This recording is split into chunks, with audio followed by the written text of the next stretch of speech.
All right, hello and welcome to the Medicare ABCs. I'm Andrew Gallagher with Heritage Insurance Group. So today we're going to talk about probably the most expensive piece to Medicare for most folks when we're talking about the extent of time that they have a Medicare insurance, and it's hospital costs.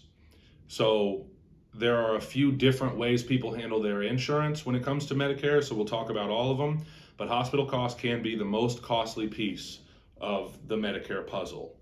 So on original Medicare, just Part A, of course it doesn't cost anything to have, but when you do get admitted into the hospital, inpatient, it's a $1,632 deductible. So as soon as they say, we're going to take you out of the ER and we're going to admit you in for an inpatient stay, you're charged $1,632. And unlike most deductibles, Medicare Part A's hospital deductible is per benefit period as opposed to being an annual deductible. What's that mean?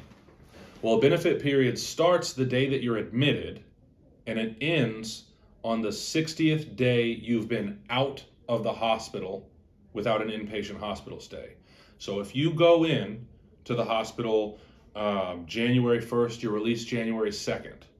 Well, that benefit period will last throughout. If you go back into the hospital February 1st for another 2 days, 3 days, you don't pay anything. If you go back in February 15th, you don't pay anything. But if you release January 2nd and you stay out of the hospital 60 days consistently, and then you go back in on the 65th day, you're going to be charged another $1,632. And most of the clients that I've worked with over my career in Medicare are not thrilled to hear that. They don't just have a couple grand laying around to drop on hospital bills whenever they've got to go. So they choose to do something about it. And there's two ways you can handle it. One is how things work on a supplement. On a supplement, like a Plan G, which is the most popular one right now, if you go into the hospital, you pay $0. The supplement, after the Medicare Part B deductible, it picks up everything. So if you're in the hospital, you get COVID and you get hit by a bus, and then you get the swine flu and you also get rickets, it doesn't matter. They're going to pay 100% of your co-pays, your co-insurance, your deductibles, everything after the Part B deductible. So if you go to the hospital, you pay nothing on a supplement. People love that. Some folks don't really like paying the $150 to $175 a month for that coverage, so instead they get an Advantage plan. And that can be a lot more cost saving as well. So with the Advantage plan, you're not paying anything monthly to have it. And when you go to the hospital, you do have a Medicare daily copay per hospital stay. So it might be $100, $200, sometimes $300 per day for the first few days of your hospital stay, but that prevents you from an overnight costing you $1,632. The food's not good enough, okay?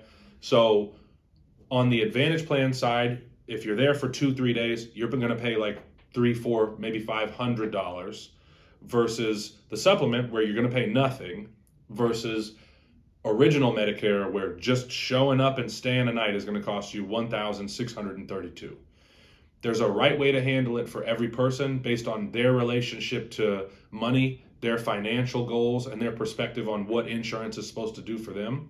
So make sure when you're talking to an agent, they understand where your priorities are so they can help you to get what you need in a way that's going to be beneficial for you. Of course, if you have any questions, you can reach out to me on heritagestrong.com. Just click the Get Connected button right here for you. Also, you can click my phone number, call me right there. I answer.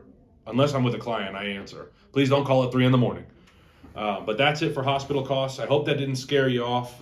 Please be proactive. Ask a question if you got one. I'll see you guys.